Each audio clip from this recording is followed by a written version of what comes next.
बिस्मिल्लाहिर्रहमानिर्रहीम। अस्सलाम वालेकुम डियर स्टूडेंट, ये फ़िज़िक्स का पेपर है। इसके पहले चैप्टर के शॉर्ट क्वेश्चन बोर्ड वाले सॉल्व करने हैं।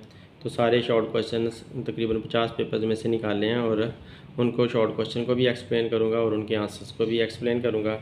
तो इसमें देखें कि यहाँ पर ये दिया हुआ है, define nuclear physics and plasma physics. तो ये वाला सवाल मैंने आपको दिखाने लगा हूँ। तो उसके बाद फिर आपको वैसे ही मैं सारे सवाल और जवाब देता चला जाऊँगा और सारे ये बोर्ड के पेपर में से ही निकाले हैं। तो जब तकरीबन आप 30 बोर्ड के पेपर तैयार कर लेते हो, उसके बाद आगे सवाल रिपीट होना शुरू हो जाते हैं। तो यहाँ पर भी काफ़ी ज़्यादा सवाल रिपीट हुए हैं, लेकिन सवाल रिपीट होते हैं तो उनके जवाब सेम ही रहते हैं। तो जब सवाल मुख्तलिफ स्टेटमेंट में लिखे जाते हैं तो जवाब उनके सेम ही रहते हैं। तो इस तरह से काफ़ी ज़्यादा सवाल मुख्तलिफ तरह के हैं लेकिन उनके जवाब सेम हैं। तो वो सारे यहाँ पर आप लोगों को समझ लग जाएंगे और आप लोगों को ये भी पता चल जाएगा कि शॉर्ट क्वेश्चन के आंसर्स कैसे देने होते हैं। शॉर्ट क्वेश्चन कोई सा कितना सा होना चाहिए, बोर्ड के अंदर आपने कितना सा शॉर्ट क्वेश्चन का जवाब देना होता है।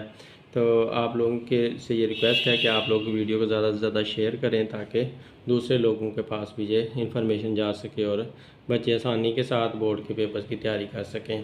क्योंकि शॉर्ट क्वेश्चन के ही नंबर ज़्यादा होते हैं। शॉर्ट क्वेश्चन अगर आप लोगों ने तैयार कर लिए तो आप बहुत आसानी से ना सिर्फ पास हो सकते हैं बल्कि अच्छे से अच्छे नंबर भी ले सकते हैं। तो अब नोट्स की तरफ चलते हैं। यहाँ पर ये मैं दिखाना चाहता था कि आप लोगों को दिखा दूँ कि ये तकरीबन 50 से भी ज़्यादा पेपर्स हैं जिनमें से हमने 50 के अंदर से शॉर्ट क्वेश्चन ढूंढ कर सारे कंपाइल किए हुए हैं। तो देखते हैं हम नोट्स। देखें ये वही सवाल, define plasma physics and nuclear physics. यहाँ पर ये तीसरे नंबर पे हमने दिया हुआ है। तो ये सारे बोर्ड के ही सवाल हैं और उनके जवाब हैं। तो ये physics 9th class unit number 1 boards short answers and questions prepared by Khizra. ये खिजरा ने तैयार किए हैं, ये मेरी स्टूडेंट है। Describe 4 advantages of physics. Physics के 4 फ़ायदे बताएं। तो इन आवर डेली लाइफ, हमारी रोज़ाना की ज़िंदगी में फ़िज़िक्स के 4 फ़ायदे आपने बताने हैं। कैसे फ़िज़िक्स 4 फ़ायदे हमें दे रही है। A pulley makes easy of life heavy load, हमारी ज़िंदगी के जो भारी वज़न उठाने होते हैं उसमें पुली आसानी पैदा करती है। Electricity is use in fans and electric motor, बिजली से इलेक्ट्रिसिटी बनाई गई है और इलेक्ट्रिसिटी पंखों के अंदर इस्तेमाल होती है और मोटर जो चलती है उसमें भी बिजली इस्तेमाल होती है जिससे हम पानी निकालते हैं। Cars and aeroplanes are the application of physics, कारें और जो हवाई जहाज़ हैं वो फ़िज़िक्स के इस्तेमालात से बने हैं। एप्लीकेशन का मतलब है इस्तेमालात। तो फ़िज़िक्स के इस्तेमालात से हमने कारें और हवाई जहाज़ बना ली हैं जिससे हमारा सफ़र बहुत ज़्यादा आसान हो गया। डोमेस्टिक अप्लाइंसेस, घर में इस्तेमाल होने वाली चीज़ें, सच एज़ एयर कंडीशनर, जैसे कि एयर कंडीशनर है, एसी है मतलब, एंड रेफ्रिजरेटर यानी कि फ्रिज वगैरह, ये भी फ़िज़िक्स के इस्तेमाल से बनाए गए हैं। डिफ़ाइन टर्म मैकेनिक्स नाम की तारीफ़ करें। एंड इलेक्ट्रोमैग्नेटिज़म, और इलेक्ट्रोमैग्नेटिज़म की भी तारीफ़ करें। तो mechanics, this branch of physics is the study of motion of object, physics की इस शाख के अंदर आप चीज़ों की हरकत का मुताला करते हो। इट्स काजेज़ एंड इफ़ेक्ट, उसके असरात का, इसकी वजूहात का मतलब किस वजह से हरकत होती है चीज़ों के अंदर, एंड इफ़ेक्ट्स, और उनके असरात का, हरकत के क्या असरात क्या होते हैं उसका मुताला किया जाता है मैकेनिक्स के अंदर। Electromagnetism, it is the study of the charges at rest, इसके अंदर रुके हुए चार्ज का मुताला किया जाता है। एंड इन मोशन, और हरकत करते हुए चार्जेस का मुताला किया जाता है। दियर इफ़ेक्ट, उनके असरात का। And their relationship with magnetism, और उनका मकनातीस के साथ क्या ताल्लुक़ है उसका मुताला किया जाता है। तो इलेक्ट्रोमैग्नेटिज़म ये हुई कि बिजली का और मकनातीस का मिलकर मुताला करना, इसे इलेक्ट्रोमैग्नेटिज़म कहेंगे।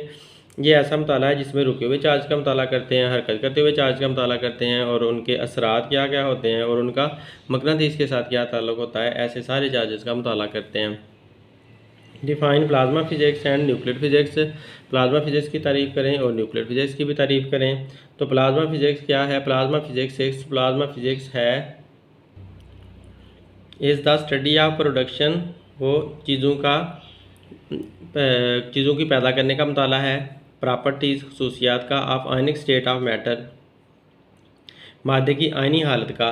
The fourth state of matter, जिसके मादे की चौथी हालत कहा जाता है। तो मादे की आपने 3 हालतें पढ़ी हैं, सॉलिड, लिक्विड और गैस, लेकिन मादे की चौथी हालत प्लाज्मा होती है।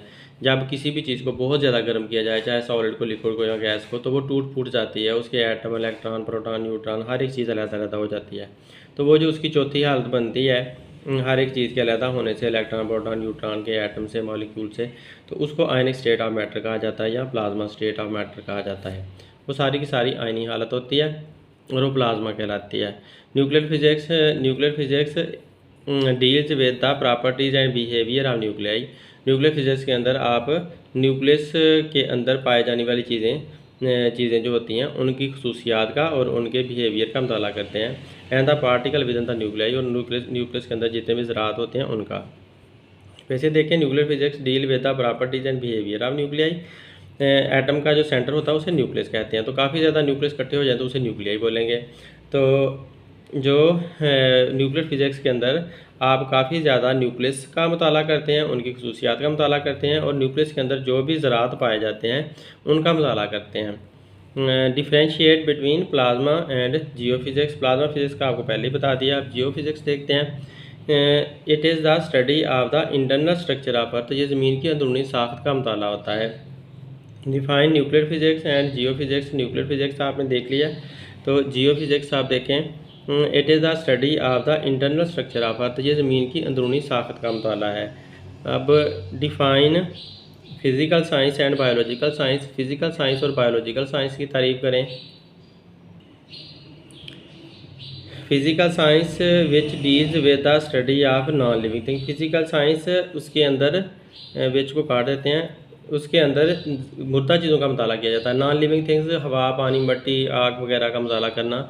नॉन लिविंग थिंग जितनी भी हैं जिनके अंदर कोई जान नहीं है, जो बच्चे पैदा नहीं कर सकती, उनका मुताला करना फिज़िकल साइंस कहलाता है। Biological science which are concern with the study of living things. तो बायोलॉजिकल साइंसेज, इसको विच को काट दें, are concerned with the study of living thing. Biological science में आप ज़िंदा चीज़ों का मुताला करते हैं। इसमें ऐसा मुताला किया जाता है जो ज़िंदा चीज़ों के बारे में होता है। Define atomic physics and geophysics. Atomic physics, it is the study of the structure and properties of atom. इसमें एटम की साख्त का और एटम की खसूसियात का मुताला करते हैं। जियोफिज़िक्स पहले ही बता दिया है। अब आगे है define physics and mechanics. Physics की तारीफ़ करें और मैकेनिक्स की तारीफ़ करें। Physics is a branch of science. Physics science की ऐसी शाख है इन विच मैटर एनर्जी, जिसमें मादा और तवानाई, एंड दियर इंटरएक्शन, और उनके आपस के ताल्लुक, आर स्टडीड का मुताला किया जाता है।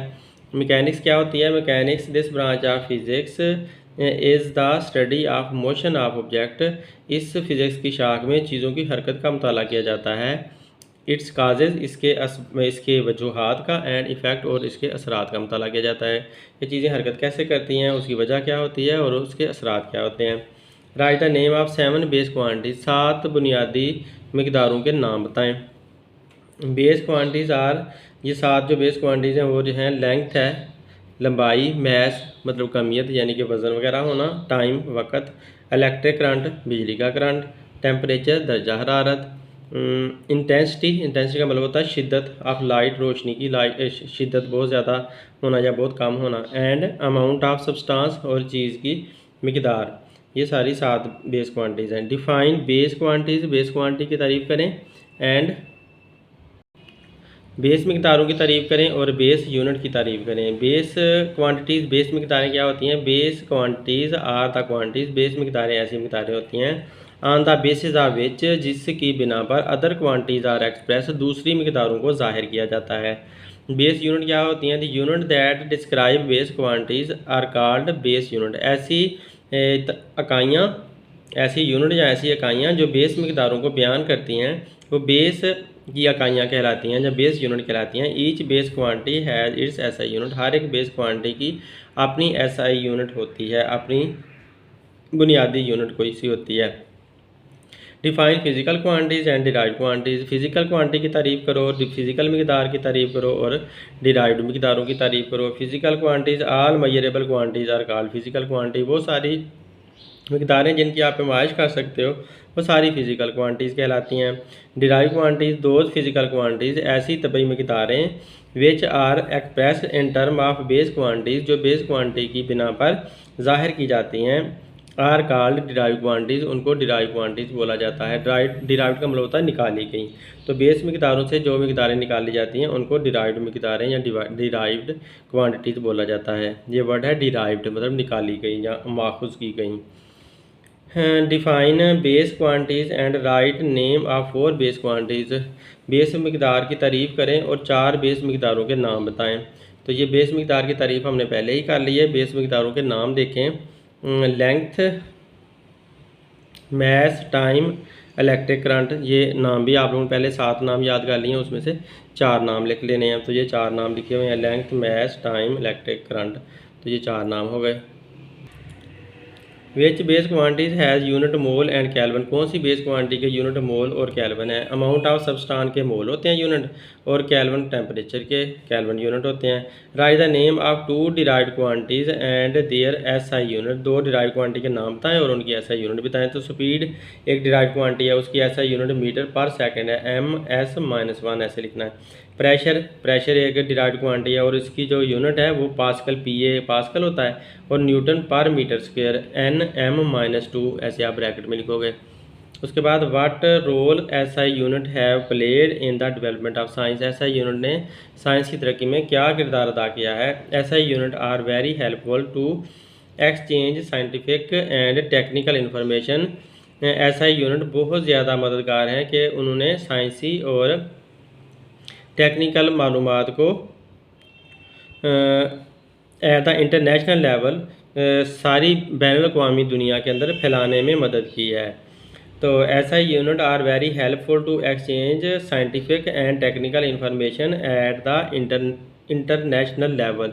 मतलब जो सारी दुनिया के अंदर, इंटरनेशनल लेवल का मतलब है सारी दुनिया के अंदर, साइंसी और टेक्निकल का मतलब है जो साइंस का इस्तेमाल है, वो सारी मालूमात का तबादला करने में एसआई यूनिट ने बहुत अहम किरदार अदा किया है। क्योंकि एसआई यूनिट सारी दुनिया में एक जैसी हैं, तो इस तरह से सारी साइंसी मालूमात सारी दुनिया में एक तरह से फैल चुकी हैं। Find the base quantities. Base मकदारों को तलाश करें। Involve in each of the following derived quantities. इन डिराइव्ड क्वांटिटी में कौन कौन सी बेस मकदारें इस्तेमाल हुई हैं तो वो आपने बतानी है। वर्क में कौन सी बेस मकदार इस्तेमाल हुई है, फोर्स में कौन सी बेस मकदार इस्तेमाल हुई है, कौन कौन सी बेस क्वांटिटीज़ इस्तेमाल हुई हैं वर्क को बनाने में और फोर्स को बनाने में, वो हमने बतानी है। तो वर्क को बनाने के लिए देखते हैं। वर्क का जो फार्मूला है W=FS। एस का मतलब ये है, एफ का मतलब यहाँ फोर्स है और एस का मतलब यहाँ पर, एस का मतलब है डिस्टेंस का मतलब होता है लेंथ, लंबाई। तो जो फोर्स होती है वो क्या होती है, एफ बराबर होता है एम ए के। एम क्या है, मैस है, मैस को बड़ा एम लिख दें। और ए क्या है, एक्सेलरेशन है। तो एक्सेलरेशन जो है वो भी वो होता है एक्सेलरेशन होता है लेंथ, मतलब लंबाई, यानी कि मीटर पर सेकंड होता है एक्सेलरेशन। ये एम छोटा एम लिखना था, एम ये मैस का एम बड़ा लिख दिया और ये मीटर पर सेकंड, मीटर का एम है और पर सेकंड स्क्वायर एस के ऊपर स्क्वायर डाला हुआ है। तो अगर ये एम को देखें तो ये मैस का एम बड़ा ही रहने दें और मीटर जो है वो लेंथ होती है क्योंकि, तो लेंथ का एल डाल दें और नीचे सेकंड का स्क्वायर है तो मतलब टी का स्क्वायर बना दें। तो अब एम एल और टी को ऊपर ले आएँ तो टी की पावर -2 हो जाएगी, नीचे प्लस में 2 थी, ऊपर आकर -2 हो जाएगी। तो अब हमें यहाँ से पता चल रहा है कि इसके अंदर कौन कौन सी यूनिट इस्तेमाल होती हैं। तो एक तो हमने एल ला कर लिख दिया, एस का हमने एल लिख दिया, और दूसरा जो एफ थी, फोर्स थी, वो किसके बराबर आ गई है, एम एल टी -2। तो एम एल टी -2 हमने फोर्स की जगह पर ला कर लिख दिया। अब आप एल को एल के साथ इकट्ठा करें तो एल का स्क्वायर बन जाता है, एक एम आ गया, एक एल का स्क्वायर आ गया और एक टी का स्क्वायर माइनस में आ गया। तो एम क्या था, मैस था, तो एम से हमने मैस निकाल दिया। और एल क्या है, लेंथ है, तो एल की हम लेंथ लिख देंगे। और टी क्या है, टाइम है, तो टी का टाइम लिख देंगे। लिहाजा मैस, लेंथ और टाइम वर्क को बनाने में इस्तेमाल होती हैं। मैस, लेंथ और टाइम ऐसी डिराइव्ड मकदारें हैं, ऐसी बेस मकदारें हैं जो वर्क जो कि एक डिराइव्ड मकदार है, एक निकाली गई मकदार है, निकाली गई मकदार को बनाने में ये तीनों का किरदार है। तो यहाँ पर लिख दिया एल फॉर लेंथ है और टी फॉर टाइम। तो लेंथ, टाइम और मैथ जो है वो वर्क को बनाता है। तो फोर्स को बनाने के लिए कौन कौन सी इस्तेमाल होती हैं, क्योंकि एफ बराबर होता है एम ए के, फोर्स एम ए के बराबर होती है। तो एफ आपने एम हमने मैथ की कैपिटल एम लिख लिया था और ए का हमने लिखा था एल और नीचे पर टी है, क्योंकि एक्सेलरेशन बराबर होता है मीटर पर सेकंड के। तो मीटर का एल आ जाएगी, लेंथ आ जाएगी, मीटर लेंथ से निकलती है। तो और टाइम सेकंड जो है वो टाइम से निकलता है। तो लिहाजा यहाँ पर भी देख लो, मैथ है, लेंथ है और टाइम है। तो मैथ, लेंथ और टाइम। तो फोर्स को बनाने में भी मैथ, लेंथ और टाइम ही इस्तेमाल होती हैं। तीन बेस मिकदारें इस्तेमाल होती हैं फोर्स को बनाने में। Differentiate between base unit and derived unit. Base unit और डिराइव्ड यूनिट में फ़र्क बताएं। Base unit, the unit that describe base quantities, वो मिकदारें जो बेस मिकदारों को बयान करती हैं। The unit that describe base quantities, ऐसी यूनिट जो बेस क्वांटिटी को बयान करती हैं, आर कॉल्ड बेस यूनिट, उनको बेस यूनिट बोला जाता है। Each base quantity has its SI unit, हर बेस क्वांटिटी की अपनी एसआई यूनिट होती है। एग्जांपल इसकी बतानी है, किलोग्राम है, मीटर है, सेकंड है। तो किलोग्राम, मीटर, सेकंड ये सारी की सारी बेस क्वांटिटी की यूनिट है। डिराइव्ड यूनिट क्या होती हैं? The unit that use to measure derived quantities are called derived unit. ऐसी सारी यूनिट जो डिराइव्ड मिकदारों को मेजर करने के लिए इस्तेमाल होती हैं वो डिराइव्ड यूनिट कहलाती हैं। Derived unit are defined in terms of base unit. Derived unit की तारीफ बेस यूनिट के लिहाज से करते हैं। एंड आर ऑब्टेन्ड, और उनको हासिल किया जाता है by multiplying or dividing one or more base unit. एक या एक से ज़्यादा बेस यूनिट को मल्टीप्लाई या डिवाइड करने से उनको हासिल किया जाता है विद ईच अदर, एक दूसरे के साथ। एग्जांपल क्या है डिराइव्ड यूनिट की? मीटर पर सेकंड है, न्यूटन है और पास्कल है। तो ये पास्कल पी ए से लिखना है, पास्कल। ये सारी की सारी डिराइव्ड यूनिट होती हैं। अब नेक्स्ट क्वेश्चन देखें, right the name of 4 derived unit. 4 derived unit के नाम बताएं। 4 डिराइव्ड यूनिट के हमने नाम बताने हैं। देखिए, न्यूटन है, कोलम है, पास्कल है, मीटर पर सेकंड है। तो ये सारे डिराइव्ड यूनिट के नाम हैं। तो इस तरह से आप लोग थोड़े से जब सवाल आप याद कर लोगे तो बाकी आपको थोड़े से सवाल के जवाब आप याद कर लोगे तो बाकी जवाब आप लोगों को खुद ब खुद आने लग जाते हैं, क्योंकि वो सारे उन्हीं के अंदर से निकल रहे होते हैं। कोई सवाल बड़ा हो जाता है तो कोई सवाल छोटा हो जाता है, किसी सवाल में बड़ा जवाब देना पड़ता है, किसी में छोटा देना पड़ता है। तो हैं सारे वही सवाल और उनके जवाब जो है ना थोड़ा थोड़ा चेंज कर करके जवाब बनाने होते हैं। What is meant by unit? Unit की क्या मतलब है? यूनिट से क्या मुराद है या यूनिट का क्या मतलब है? Once a standard is set, जब एक मेयार बना लिया जाता है फॉर आ क्वांटिटी, किसी मिकदार के लिए, then it can be express, तो फिर उसको जाहिर किया जाता है in terms of that standard quantity, उस मेयारी मिकदार के लिहाज से उसको जाहिर किया जाता है। This standard quantity is called unit. ये जो मेयारी मिकदार होती है उसको यूनिट बोला जाता है। मतलब एक मेयार बनाया जाता है जो किसी भी क्वांटिटी के लिए सेट कर लिया जाता है, तो वो जो मेयार बनाया जाता है उसको एक यूनिट बोला जाता है। What is meant by basic unit and give an example. Basic unit से क्या मुराद है, इसकी मिसाल दें। The unit that describe base quantities are called base unit. वो यूनिट जो बेस मिकदारों को बताती हैं वो बेस यूनिट कहलाती हैं। Each base quantity has its SI unit. हर बेस मिकदार की एक एसआई यूनिट होती है। ये भी पीछे आ चुकी है। किलोग्राम है, मीटर है, सेकंड है। तो ये सारी बेस मिकदारें हैं। एक्सप्रेस 4800, फिर 3 ज़ीरो हैं और यहाँ पर W का मतलब है watt, in kilo mega watt by using prefixes. Prefixes का इस्तेमाल करके ये जो बड़ी मिकदार दी हुई है ना, इसको किलो में बदलना है, मेगा वाट में बदलना है और प्रीफिक्सेस का इस्तेमाल करना है। तो ये हमने पहले बड़ी मिकदार लिख दी है। अब इसको 3 ज़ीरो इसमें से ख़त्म कर दें। तो 3 ज़ीरो ख़त्म करके 10⁻³ बना लें उन 3 ज़ीरो का और 7 वाट लिखते हैं वैसे ही। अब ये जो 10⁻³ होता है ना उसे किलो बोला जाता है, तो किलो वाट बन जाएगा। और उसके बाद आपने ये जो 1 2 3 है, इन 3 को फिर से ख़त्म कर देना है। तो इन 3 को ख़त्म करेंगे तो 4.8 बन जाएगा आपके पास। यहाँ पर इसका पॉइंट है, तो पॉइंट इसका मतलब है यहाँ पर आ गया, तो 4.8 बन गया। और यहाँ पर के का पहले ही आपने 10⁻³ बनाया हुआ था, तो 3 के अंदर फिर और 3 शामिल हो जाएंगे तो 6 बन जाएगा। तो ये 10⁻6 बन जाएगा। 10⁻6 को क्या कहा जाता है? मेगा। तो 10⁻6 वाट 1 मेगावाट के बराबर होता है। 10⁻6 को मेगा बोला जाता है। तो लिहाजा 10⁻6 की जगह मेगा लिख दिया और वाट वैसे आ गया, तो यूँ 4.8 मेगावाट बन गया। तो इस तरह से हमारे आंसर आ गए। अब देखें एक्सप्रेस इन साइंटिफिक नोटेशन, इसको हमने साइंसी तरीकाकार से लिखना है। तो पॉइंट यहाँ पर है, उसको यहाँ पर ले आए, तो कितने डिजिट मूव करके गया, 1 2 3 3 डिजिट मूव करके गया पॉइंट। तो इस तरह से इसको हम 5.80 इंटू 10⁻³ किलोमीटर में लिख देंगे। तो हमने बस इसको साइंटिफिक नोटेशन में लिखना था, यानी कि 10⁻⁴ में लिखना था। तो पॉइंट को 1 2 3 डिजिट मूव कर दिया, एक नॉन जीरो डिजिट के बाद लगाना होता है, तो ये नॉन जीरो डिजिट है 5, तो इसके बाद लगा दिया, तो यूँ यहाँ पर आ गए। और क्योंकि 3 डिजिट आया तो 10⁻³ आ गया, 7 किलोमीटर वैसे आ गया। अब इसमें देखें पॉइंट यहाँ पर है, तो इसे यहाँ पर लेकर जाना होगा। 1 और 2 2 डिजिट मूव करके जाएगा, तो 2.1 बन जाएगा। 2.1 2 डिजिट मूव कर गया, तो 10⁻² पॉजिटिव, अब 2 पॉजिटिव जवाब आएगा, क्योंकि पॉइंट इस तरफ को जा रहा है। पॉइंट जब इस तरफ को जाएगा ना, राइट हैंड साइड की तरफ जब जाएगा इस तरफ को, तो तब पॉजिटिव में आंसर आएगा। जो पॉइंट जब इस तरफ को जाएगा लेफ्ट हैंड साइड की तरफ, लेफ़्ट साइड की तरफ, तो तब आपका ये नेगेटिव में आंसर आएगा। तो इस तरह से ये 10⁻⁴ की शक्ल में लिखा जाता है, जिसको साइंटिफिक नोटेशन कहा जाता है, साइंसी तरीका कहा जाता है। In physics what is importance of scientific notation in writing quantities, physics के अंदर जब मिकदारों को लिखा जाता है तो साइंटिफिक नोटेशन की क्या अहमियत है।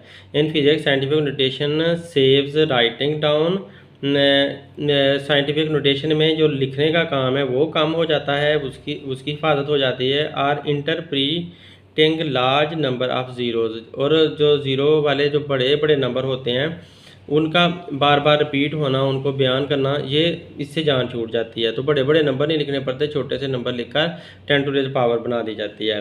राइट डाउन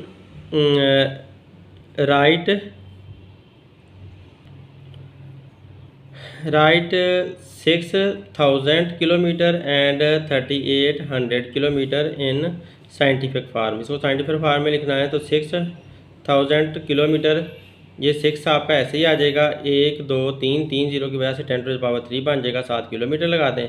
अब किलोमीटर, किलो जो है ना वो आपको 10⁻³ देता है, तो किलो ने जो 3 दिया वो इसके साथ जमा हो गया, किलो के 10⁻³ और ये वाला 3 10⁻6 बन गया। तो 6 के साथ अब मीटर लग जाएगा, 10⁻6 मीटर बन जाएगा। तो ये साइंसी तरीकाकार से हमने लिख दिया। अब 3800 है, तो पहले आप ये 00 1 2 3 पॉइंट आप यहाँ पर पहले ले आएँ, 3 डिजिट मूव करके लाएंगे तो 10⁻³ आ जाएगा, तो 3.8 10⁻³ आ गया। और साथ ही किलोमीटर ऐसे ही आएगा। अब किलो का भी 10⁻³ निकलाएगा, किलो का जो 10⁻³ है वो इसमें जमा हो जाएगा, तो 10⁻6 बन जाएगा। तो 3.8 10⁻6 मीटर, इस तरह से आप इसे कन्वर्ट कर दोगे। Right the number given below in scientific notation, ये जो नंबर दिए हुए हैं इनको साइंटिफिक नोटेशन में लिखना है। तो पॉइंट यहाँ पर है 1 2 3 4 5 6 7 8 9, तो यहाँ पर आपने लाना है एक नॉन जीरो डिजिट के बाद। तो यहाँ पर जब आप पॉइंट लेकर आओगे तो 9 डिजिट मूव करके आएगा, तो इस तरह से आपने 9 डिजिट मूव कराया, तो 1.6 इंटू 10⁻⁹ ग्राम, इस तरह से हमारा आंसर आ गया। अब इसको यहाँ पर इसका लास्ट में पॉइंट है, जब पॉइंट ना हो ना तो एंड पे पॉइंट होता है, तो इसका नहीं पॉइंट दिया हुआ तो इसका आखिर में पॉइंट है। तो आखिर वाला पॉइंट जो है हम मूव करवाएंगे, यहाँ पर हुआ 1 2 3 4 5 6, तो 6 डिजिट मूव करके जाएगा पॉइंट, तो 6.4 बन जाएगा, 10⁻6 मीटर हमारे पास आंसर आ जाएगा।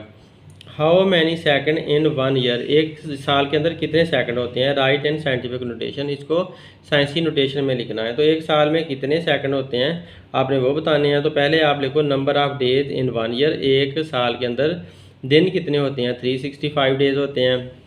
Number of hours in 1 year, एक साल के अंदर घंटे कितने होते हैं। तो 365 जो हमारा ये आंसर आया था ना, उसको 24 के साथ मल्टीप्लाई कर देना, क्योंकि एक दिन के अंदर 24 घंटे जो होते हैं, इस वजह से इसके 24 के साथ आप मल्टीप्लाई कर दोगे, तो ये हमारे पास आंसर आ गया। ये आवर्स आ गए एक साल के अंदर।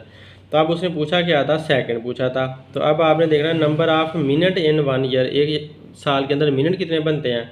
तो क्योंकि एक आवर के अंदर 60 मिनट होते हैं, तो आप इसको 60 के साथ मल्टीप्लाई कर दो, ये जो आंसर आया हुआ उसे 60 के साथ मल्टीप्लाई कर दो, तो ये हमारे पास मिनट आ गए कि एक साल के अंदर इतने मिनट होते हैं। अब सेकंड की बारी है, number of second in 1 year, तो number of second in 1 year में फाइंड करने हैं, तो इसको आप दोबारा 60 के साथ फिर से मल्टीप्लाई कर दोगे, क्योंकि एक मिनट के अंदर 60 सेकंड होते हैं, तो दोबारा इसको 60 के साथ मल्टीप्लाई कर दोगे तो हमारे पास सेकंड आ जाएंगे। तो अब देखें उसी नंबर को हमने 60 के साथ फिर मल्टीप्लाई कर दिया तो ये हमारे पास सेकंड आ गया। पॉइंट इसका लास्ट में है, यहाँ पर है 1 2 3 4 5 6 7 7 डिजिट मूव करके आएगा तो 10⁻7 सेकंड हमारे पास आंसर आ जाएगा। ये साइंटिफिक नोटेशन में हमने लिख दिया। Define physical quantity and scientific notation, physical मिकदार की तारीफ़ करें तो ये पहले हमने कर ली हुई है। साइंटिफिक नोटेशन की तारीफ़ करनी है। A way to express a given number as a number, एक ऐसा तरीका जिससे कोई दिया हुआ नंबर ज़ाहिर किया जाता है बिटवीन 1 एंड मल्टीप्लाइड बाय 10, 1 और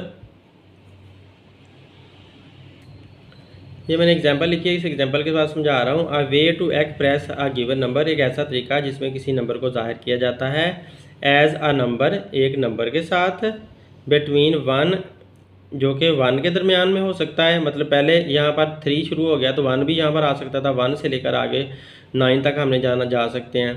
तो बिटवीन 1 एंड मल्टीप्लाइड बाय 10, ये मल्टीप्लाई बाय 10 हो गया।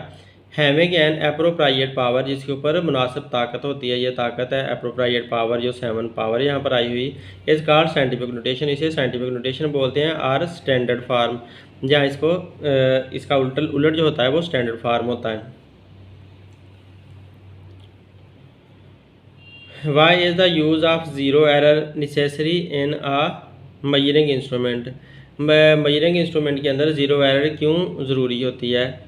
तो why is zero error use why is the use of zero error necessary in measuring instrument, जब आप मेजरिंग इंस्ट्रूमेंट इस्तेमाल कर रहे होते हो तो उसमें ज़ीरो एरर की ज़रूरत क्यों पेश आती है। Zero error is necessary in measuring instrument to obtain an extreme correct value, तो ज़ीरो एरर इसलिए चाहिए होती है ताकि आप बहुत ज़्यादा सही पैमाइश कर सको, बिल्कुल आपकी सही वैल्यू आ सके, दुरुस्त वैल्यू आ सके। What is meant bye scientific figure of a measurement, एक मेजरमेंट की साइंसी फिगर से क्या मुराद है। All the accurately known digit, सारे जो डिजिट जिनका सही हमें पता होता है। And the first doubtful digit, और पहला शक वाला जो डिजिट होता है। इन एन एक्सप्रेशन, किसी भी नंबर के अंदर या किसी भी इजहार के अंदर।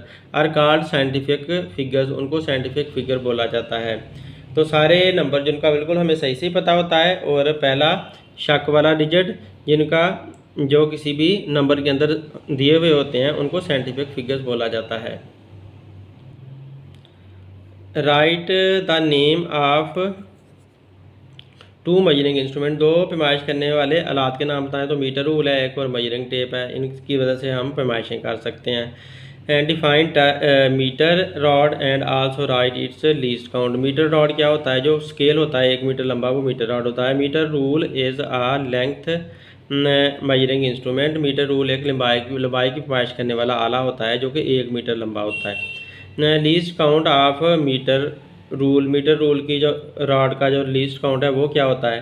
1 metre is the smallest reading, 1 millimetre is the smallest reading that can be taken using a metre rule, metre rule को इस्तेमाल करते हुए आप 1 मिलीमीटर जितना पैमाइश बिल्कुल सही कर सकते हैं।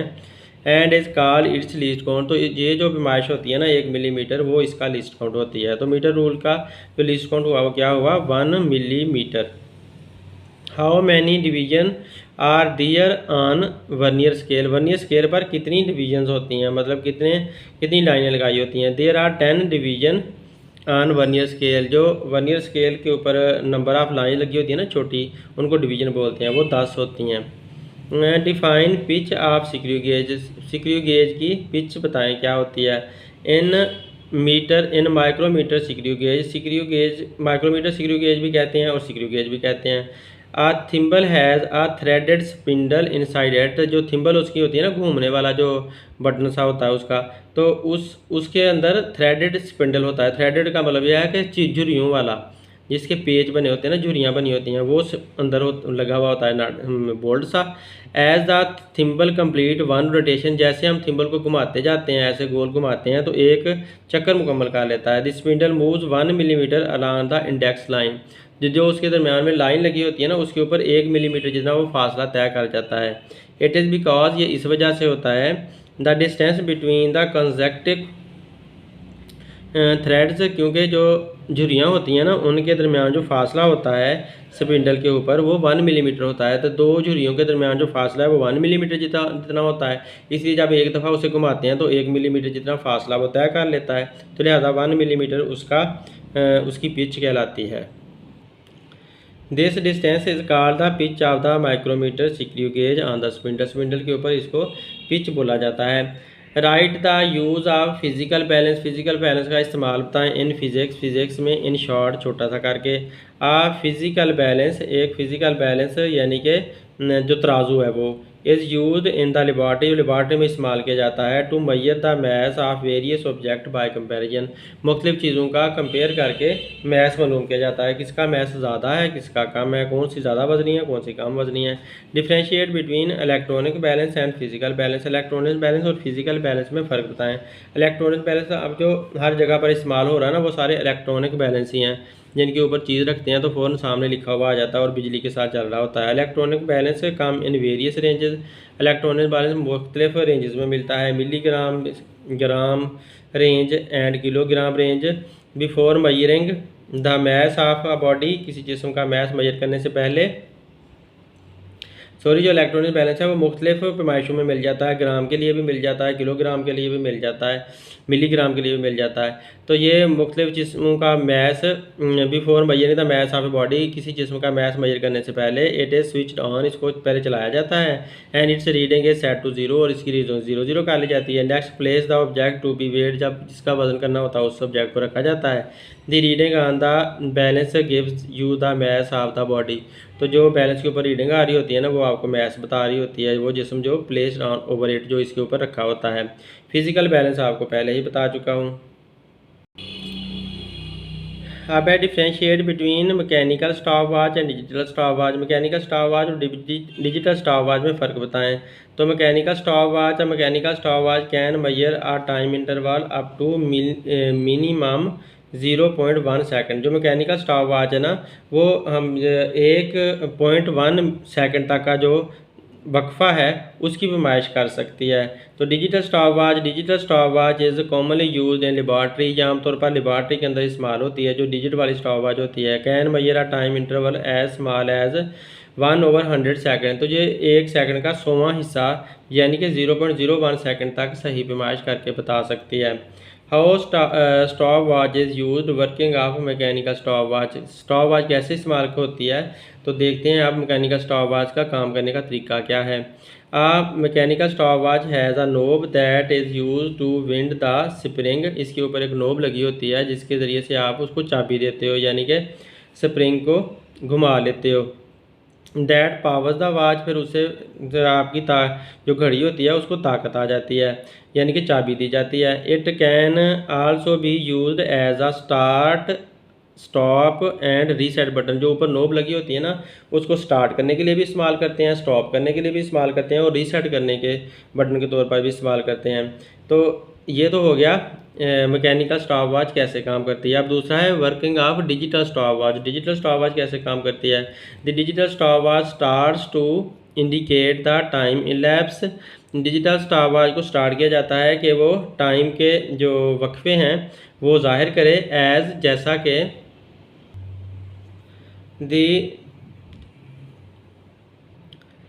जैसे ही द स्टार्ट और स्टॉप बटन इज़ प्रेस्ड। जैसे ही स्टार्ट करने वाला या स्टॉप करने वाला बटन को प्रेस किया जाता है तो वैसे ही वो या तो स्टार्ट हो जाती है या रुक जाती है। As soon as the start और stop button is pressed again, जैसे ही उसे दोबारा दबाते हैं इट स्टॉप, ये रुक जाती है। And indicate the time interval, और टाइम इंटरवल को जाहिर कर देती है। रिकॉर्डेड बाय इट, जो इसने रिकॉर्ड किया हुआ होता है। Between start and stop of an event, किसी इवेंट के स्टार्ट करने में जो टाइम आता है और जब स्टॉप करने में टाइम आता है तो दरमियान में जितना भी टाइम होता है वो सारा नोट कर लेती है और बता देती है। Reset button restore it's initial 0 setting. तो आप रीसेट बटन को दबाओगे तो दोबारा ये 0 पर आ जाएगी।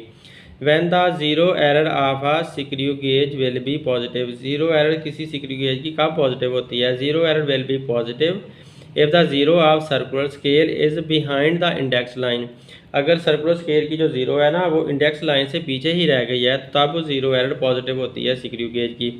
What is screw gauge. Screw gauge क्या है तो screw gauge is an instrument, screw gauge एक ऐसा आला है that is use to measure small length, जो छोटी सी लंबाई की पैमाइश करने के लिए इस्तेमाल होता है। With an accuracy greater than a vernier callipers, इतनी ज़्यादा अच्छाई के साथ, दुरुस्तगी के साथ वो पैमाइश करता है कि वर्नियर कैलिपर उतनी ज़्यादा दुरुस्तगी के साथ पैमाइश नहीं कर सकता। It is also called a micrometer screw gauge, इसका दूसरा नाम माइक्रोमीटर स्क्रू गेज भी है।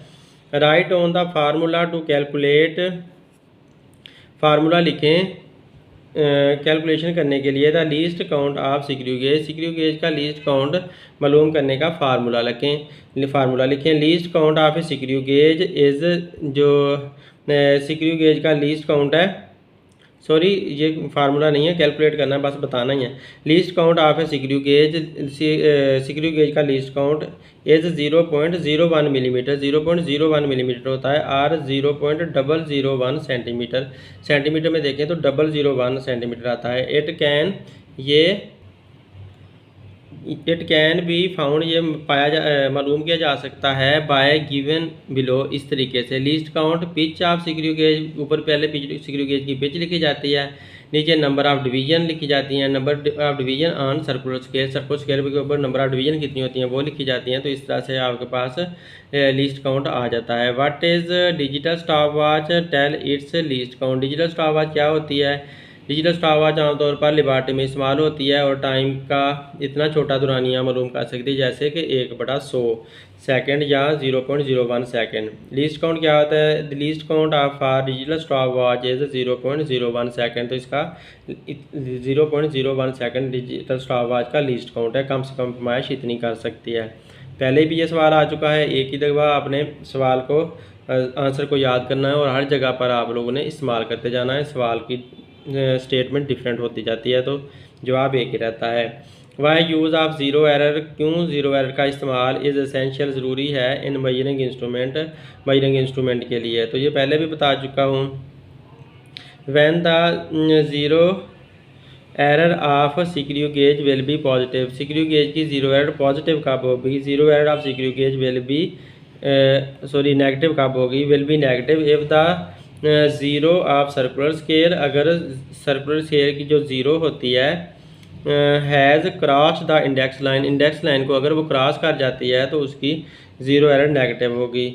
Right two important parts of vernier caliper के दो अहम हिस्सों के नाम बताएं।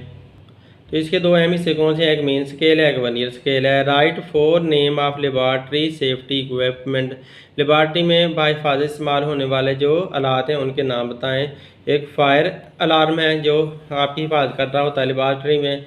एक फर्स्ट एड बॉक्स है जो आपकी ज़ख्म लगने की सूरत में आपको सारी चीज़ें जहाँ से मिल जाती हैं कि पट्टी बांध लें या आप मरहम लगा लें। फायर एक्सटिंग्विशर आग बुझाने वाला आला है। Fire blanket to put fire off, fire blanket नहीं यहाँ लिखना, ब्लैंकेट लिखना, ए आना यहाँ पे।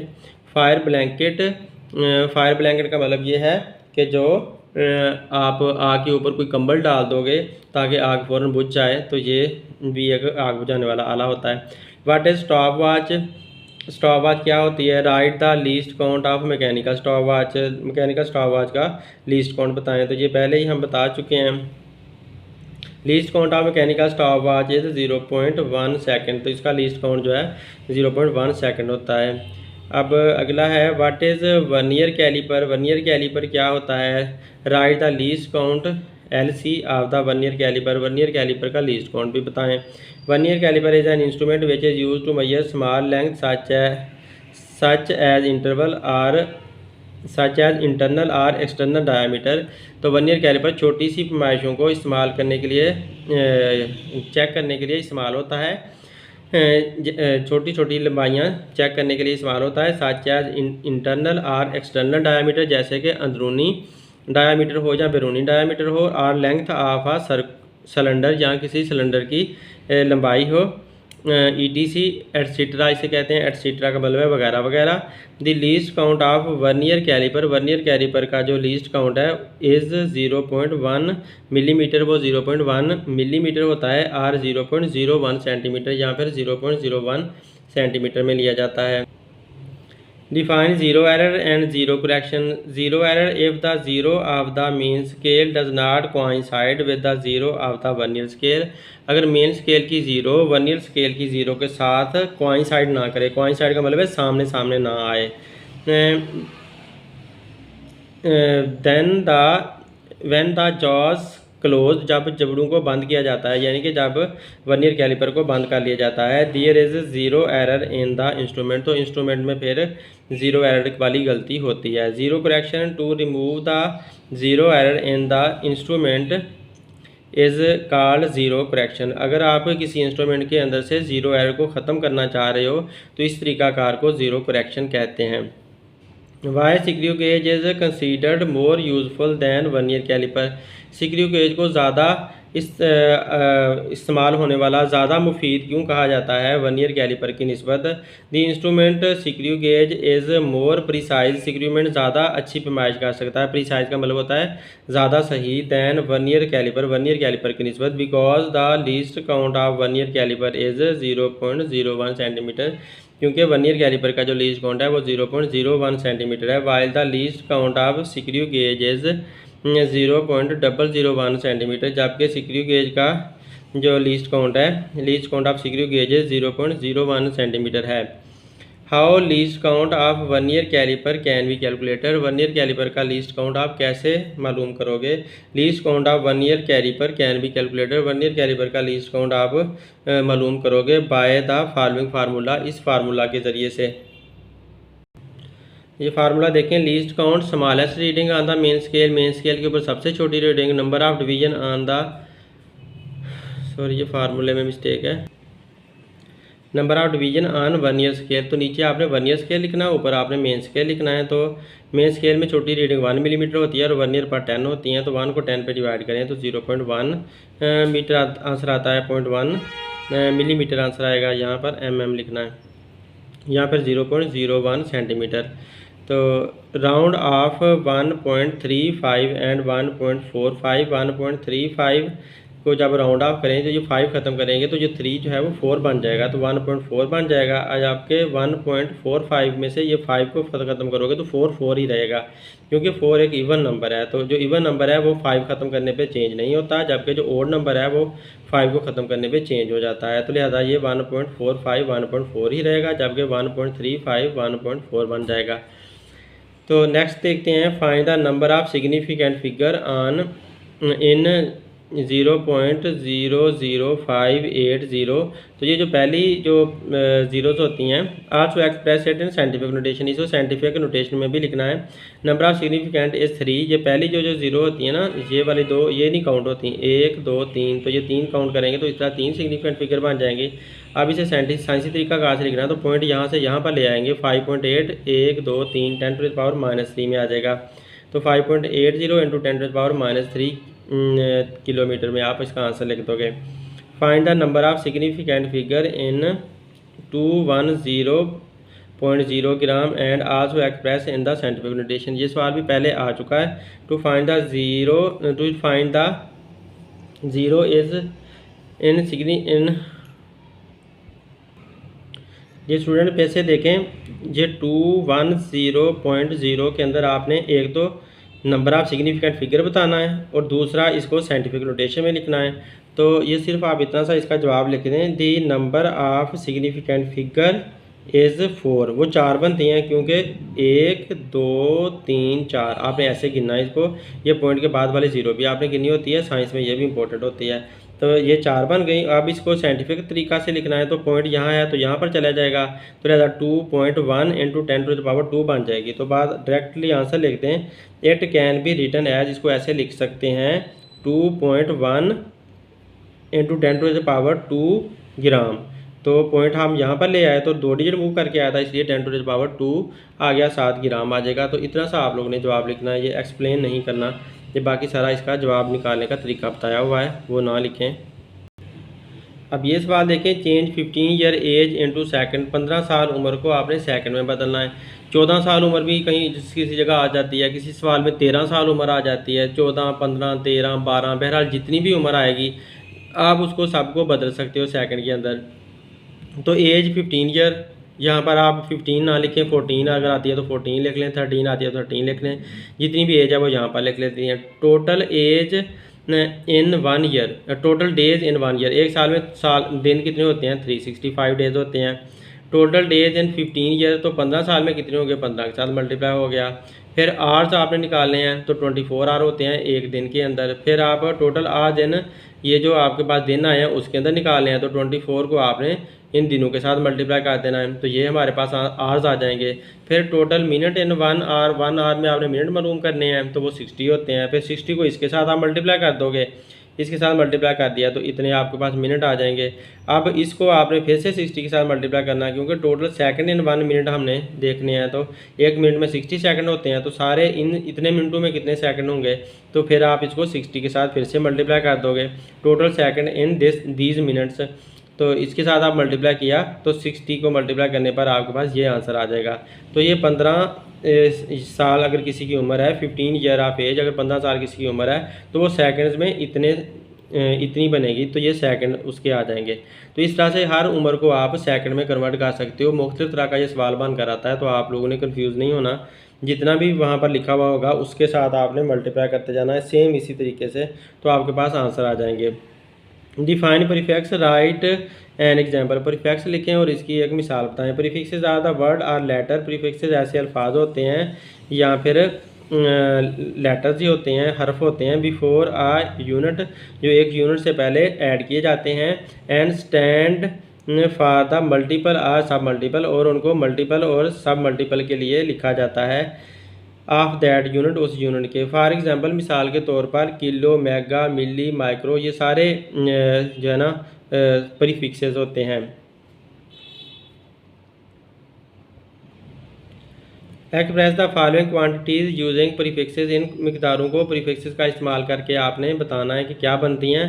तो 5000 ग्राम है, 5000 को आप इसका 1000 अलहदा कर लो, 5 अलहदा कर लो, तो ये 1 के बाद 3 ज़ीरो अलहदा होगी, तो 1 के बाद ये जो 3 ज़ीरो होती हैं वो किलो होती हैं, तो 5 ये वाला आ जाएगा और ये 3 ज़ीरो की वजह से किलो आ जाएगा, तो किलोग्राम बन जाएगा, 5 किलोग्राम हमारे पास आंसर आ जाएगा।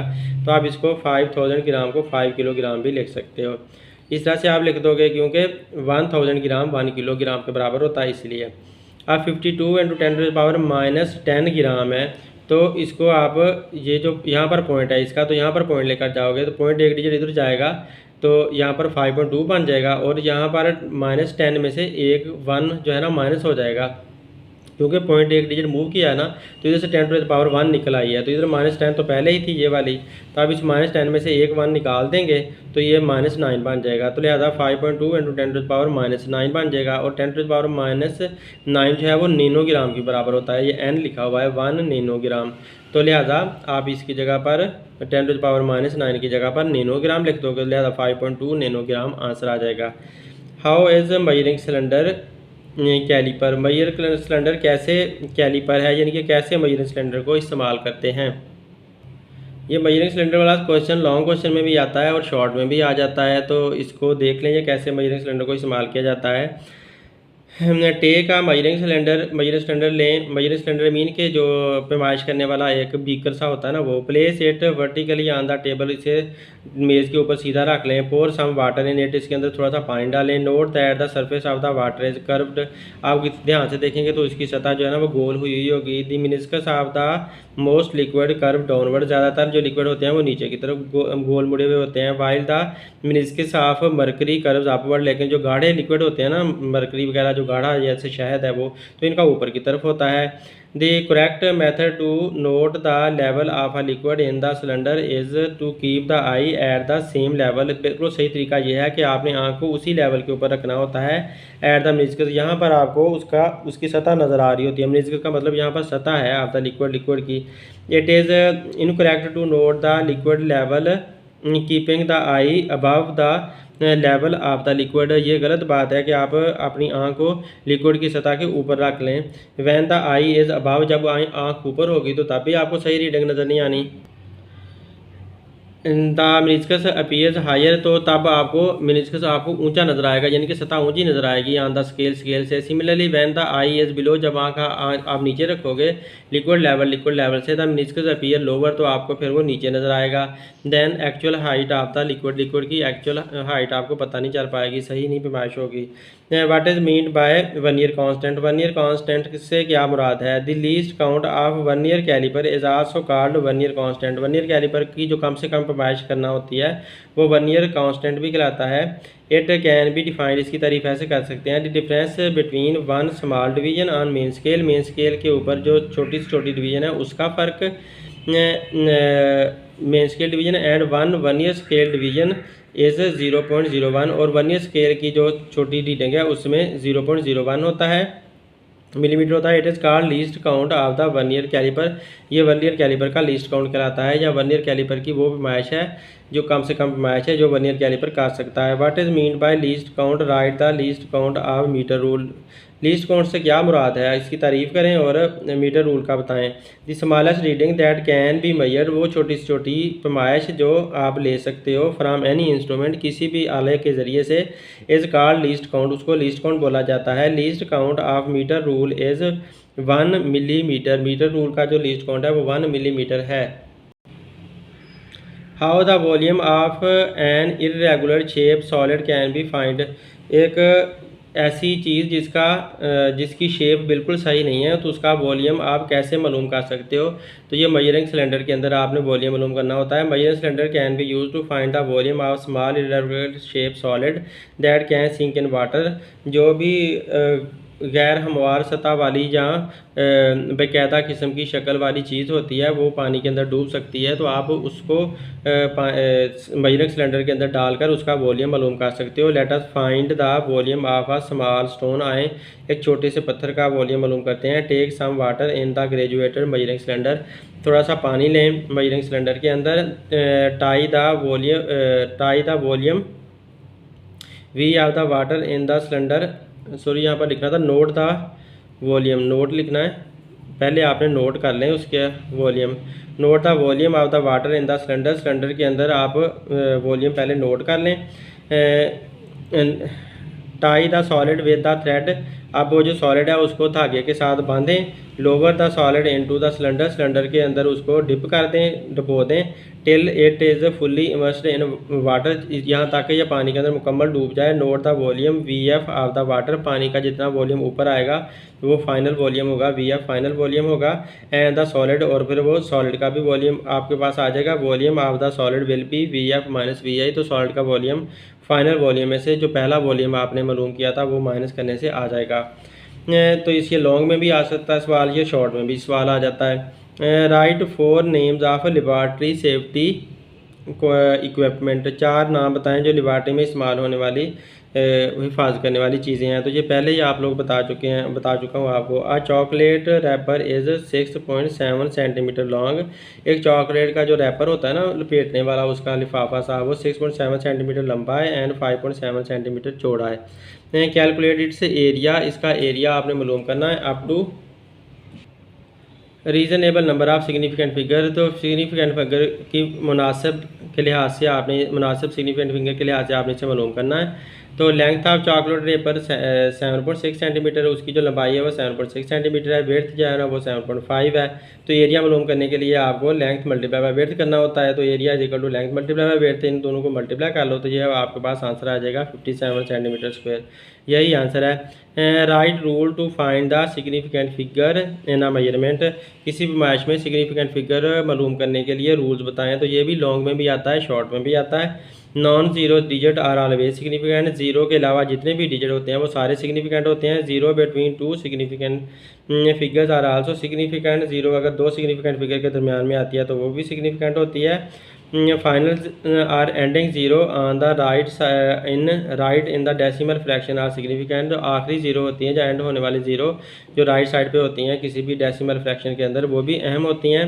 Zero written on the left side of the decimal part for the purpose of spacing the decimal point are not significant, वो जो ज़ीरो शुरू वाली साइड पे लिखी जाती हैं ताकि पॉइंट को जगह दे दी जाए, पॉइंट कितना दूर बनता है, तो वो जो है इतनी ज़्यादा सिग्निफिकेंट नहीं होती, उनको काउंट नहीं किया जाता।